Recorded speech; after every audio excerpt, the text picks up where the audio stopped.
பஞ்சபூத தலங்களில் அக்னித்தலமாக விளங்கக்கூடிய புகழ்பெற்ற திருவண்ணாமலை அண்ணாமலையார் கோவிலில் லட்சக்கணக்கான பக்தர்கள் கூடி அண்ணாமலையாருக்கு அரோகரா, தென்னாட்டுடைய சிவனை போட்டு எந்நாட்டவருக்கு இறைவா போற்று என விண்ணை பிளக்கக்கூடிய அளவுக்கு கோஷங்கள் எழுப்ப 2668 அடி உயரம் இருக்கக்கூடிய அண்ணாமலை மீது இந்த ஆண்டிற்கான கார்த்திகை மகா தீபமானது ஏற்றப்பட்டதுங்க. கோவிலுக்குள்ளேயும் கோவிலுக்கு வெளியிலும் கிரிவல பாதையிலும் கூடியிருந்த பல லட்சக்கணக்கான பக்தர்கள் திருவண்ணாமலை மகா தீபத்தை தரிசனம் செஞ்சிருக்கிறாங்க. நினைத்தாலே முத்தி தரும் புண்ணிய தலமான திருவண்ணாமலையில் நடைபெறக்கூடிய மிக முக்கியமான திருவிழாவான கார்த்திகை தீப திருவிழாவின் உச்ச நிகழ்ச்சியான அண்ணாமலையார் மலை மீது மகா தீபமானது இன்று சரியாக 6 மணி அளவில் மகா தீபமானது ஏற்றப்பட்டதுங்க. இதில் லட்சக்கணக்கான பக்தர்கள் கலந்து கொண்டு சாமி தரிசனம் செஞ்சாங்க. திருவண்ணாமலையில் திரும்பிய பக்கமெல்லாம் பக்தர்கள் கூட்டமானது அலைமோதி கொண்டு இருந்துச்சுங்க. அரோகரா கோஷம் விண்ணை பிளக்கக்கூடிய வகையில் அண்ணாமலையார் மலை மீது திட்டமிட்டபடி உரிய பாதுகாப்போடு மகா தீபமானது ஏற்றப்பட்டது. பக்தர்கள் பாதுகாப்பிற்காக ஆயிரக்கணக்கான போலீசார் திருவண்ணாமலையில் குவிக்கப்பட்டிருந்தாங்க. அண்ணாமலையில் இருக்கக்கூடிய புகழ்பெற்ற அண்ணாமலையார் கோவிலில் இந்த வருஷம் டிசம்பர் 4ஆம் தேதி கொடியேற்றத்துடன் திருக்கார்த்திகை தீப திருவிழாவானது தொடங்கியதுங்க. தினமும் மாலை நேரத்தில் பஞ்சமூர்த்திகள் பல்வேறு வாகனங்களில் எழுந்தருளி திருவீதி உலா வந்து பக்தர்களுக்கு காட்சி அளிக்கக்கூடிய நிகழ்ச்சியானது நடைபெற்றது. திருக்கார்த்திகை திருநாளான இன்று அதிகாலை 3 மணிக்கு அண்ணாமலையார் கோவிலில் நடை திறக்கப்பட்டு அண்ணாமலையார் உண்ணாமலை அம்மனுக்கு சிறப்பு அபிஷேகங்கள் பூஜைகளானது நடைபெற்றதுங்க. இதனைத் தொடர்ந்து 4 மணி அளவில் மூலவர் அருணாச்சலேஸ்வரர் சன்னதியில் பரணி தீபமானது ஏற்றப்பட்டதுங்க. இந்த வருஷம் திருக்கார்த்திகை தீபத்தன்னைக்கு பௌர்ணமி இல்லை அப்படின்னாலும் கூட லட்சக்கணக்கான பக்தர்கள் திருவண்ணாமலையில் அதிகாலை முதலே கிரிவலத்தை தொடங்கி இருக்கிறாங்க. மாலை 5 மணி அளவில் பஞ்சமூர்த்திகள் அர்த்த மண்டபத்தில் எழுந்தருள சரியாக மாலை 5:58 மணிக்கு அர்த்த நாளீஸ்வரர் வெளியில் வந்து காட்சி கொடுத்ததும் கொடிமரத்திற்கு பக்கத்தில் இருக்கக்கூடிய அகண்ட கொப்பரையில் தீபமானது ஏற்றப்பட்டதுங்க. இந்த தீபம் ஏற்றிய அடுத்த நொடிய அண்ணாமலையார் மலை மீது மகா தீபமானதும் ஏற்றப்பட்டது. மலை மீது மகா தீபம் ஏற்றப்பட்டதை கண்ட லட்சக்கணக்கான பக்தர்கள் அண்ணாமலையாருக்கு அரோகரா என கோஷமிட்டனர். எங்குமே சிவ முழக்கம் முழங்க திருவண்ணாமலை அண்ணாமலையார் மலை மீது சிவபெருமான் ஜோதி வடிவமாக காட்சி தரும் மகா தீபமானது ஏற்றப்பட்டதுங்க. சங்கநாதம் கைலாய வாத்தியங்கள் இசைக்க மகா தீபமானது ஏற்றப்பட்டதுங்க. திருவண்ணாமலையில் திரும்பிய பக்கமெல்லாம் பக்தர்களுடைய பக்தி பெருகும் ஏற்பட்டதை காண முடிந்ததுங்க. ஏற்கனவே அறிவிக்கப்பட்டிருந்தபடி மிக குறைந்த அளவில் குறிப்பிட்ட எண்ணிக்கையிலான மட்டுமே அண்ணாமலையார் மலை மீது செல்ல அனுமதிக்கப்பட்டிருந்ததாகவும் சொல்லப்படுதுங்க. இந்துக்களால் கொண்டாடப்படக்கூடிய மிக முக்கியமான பண்டிகையில் ஒன்றாக சொல்லக்கூடியது கார்த்திகை தீப திருநாளாகுங்க. கார்த்திகை மாதம்னாலே நம்முடைய நினைவுக்கு வருவது தீபந்தாங்க. இந்த நாளில் நம்ம எல்லோருமே நம்முடைய வீடுகள்லையும் கோவில்களையும் விளக்கேற்றி சிவபெருமானையும் முருகப்பெருமானையும் வழிபடுவதை வழக்கமாகவே வச்சுருப்போம். தீப திருநாளில் சிறப்பு வாய்ந்ததாக சொல்லக்கூடியது திருவண்ணாமலை தீபந்தாங்க. பஞ்சபூத தலங்களில் அக்னித்தலமாக விளங்கக்கூடிய அண்ணாமலையார் கோவிலில் சிவனே மலையாக காட்சி தருவதாகவும் திருக்கார்த்திகை தீப திருநாளில் ஜோதி வடிவமாக காட்சி தருவதாகவும் ஐதீகமாக சொல்லப்படுதுங்க. மேலுமே மலை உச்சியில் மகா தீபம் ஏற்றப்பட்ட பிறகுதாங்க நம்முடைய வீடுகளில் தீபம் ஏற்றுவதை வழக்கமாகவே வச்சிருக்கிறோம். திருவண்ணாமலையில் ஏற்றக்கூடிய மகா தீபத்தை நம்ம தரிசனம் செஞ்சோம்னா 21 தலைமுறைக்கு முக்தி கிடைக்கும் அப்படின்னும் சொல்லப்படுதுங்க. மேலுமே திருவண்ணாமலை தீபத்தன்னைக்கு மலையை பார்த்து ஓம் நமச்சிவாயா என்ற மந்திரத்தை நம்ம உச்சரித்தோம் அப்படின்னா 3 கோடி முறை உச்சரித்த புண்ணிய பலனானது கிடைக்குங்க.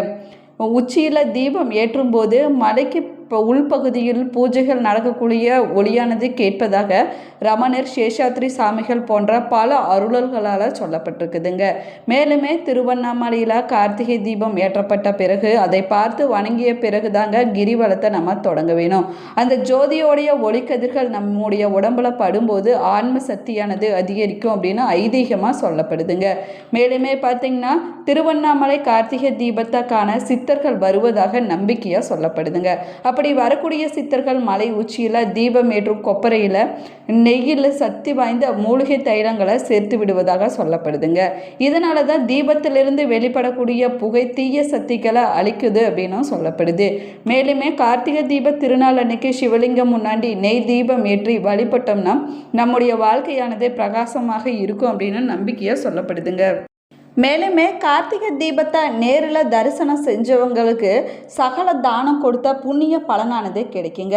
கார்த்திகை மாதம் கார்த்திகை நட்சத்திரத்தில் திருவண்ணாமலை தலத்தில் ஏதாவது ஒரு இடத்துல தீபம் ஏற்றி வழிபட்டாங்க அப்படின்னா குழந்தை இல்லாதவங்களுக்கு குழந்தை பாக்கியமானது கிடைக்குங்க. மேலுமே திருவண்ணாமலை மலை உச்சியில் தீபம் ஏற்ற பயன்படுத்தக்கூடிய கொப்பரை சுமார் 2000 லிட்டர் பிடிக்கக்கூடிய நெய் பிடிக்கக்கூடிய அளவுக்கு இருக்கும் அப்படின்னு சொல்லப்படுது. மலை உச்சியில் ஏற்றப்படக்கூடிய தீபத்தோட ஒளி சுமார் 20 கிலோமீட்டர் தொலைவுக்கு தெரியுமாங்க. இந்த தீபம் பார்த்தீங்கன்னா 11 நாட்கள் தொடர்ந்து எரிந்து கொண்டே இருக்கும் அப்படின்னும் சொல்லப்படுது. மேலுமே சிவபெருமான் கார்த்திகை தீப திருநாளில் அக்னி நடனம் ஆடுவதாக ஐதீகமாக சொல்லப்படுது. இந்த நடனத்துக்கு முக்தி நடனம் என்ற பெயரும் இருக்குதுங்க. தீப திருநாளில் மலை மீது தீபம் காண முடியாதவங்க தீப தரிசனம் நேரத்தில் அதை நினைத்தாலே போதுங்க, அதற்குரிய பலனானது உங்களுக்கு கிடைக்கும் அப்படின்னும் சொல்லப்படுதுங்க. மேலுமே திருவண்ணாமலை கார்த்திகை தீபத்துக்கு நிகராக இதுவரை எந்த ஆலயத்திலுமே ஜோதி வழிபாடானது ஏற்றப்பட்டது இல்லைங்க. திருவண்ணாமலை ஏற்றக்கூடிய கார்த்திகை தீபம் அண்ட சராசரங்களுக்கு தீப விளக்காக கருதப்படுது. உலகத்தை எல்லாம் இயக்குகின்ற பரம்பொருள் ஒன்றே என்பதை, இறைவன் ஒருவனே என்பதை உணர்த்தக்கூடிய தத்துவமாகுங்க. திருவண்ணாமலை மலை உச்சியில் தீபம் ஏற்றப்பட்டதும் அதை வணங்கணும்னா பாவங்கள் அனைத்துமே நீங்கி பிறவி பிணையானது அகற்றுவிடும் அப்படின்னு ஐதீகமாக சொல்லப்படுதுங்க. மேலுமே திருவண்ணாமலையில் தீபம் ஏற்றப்பட்டதும் அண்ணாமலையாருக்கு அரோகரா என்ற பக்தர்கள் விண்ணை பிளக்கக்கூடிய அளவுக்கு முழக்கமிடுவாங்க. இதற்கு இந்த உடம்பு நான் என்னும் எண்ணத்தை அழித்து மனதை ஆன்மாவில் அழித்து உள்முகத்தால் அத்வத ஆத்ம ஜோதியை காண்பது தான் இந்த தீப தரிசனமாகுங்க. பஞ்சபூத தலங்களில் நெருப்புக்குரிய தலமாகவும் இங்கு மலையை இறைவன் சொரூபமாகவும் காட்சியளிக்கிறாரு.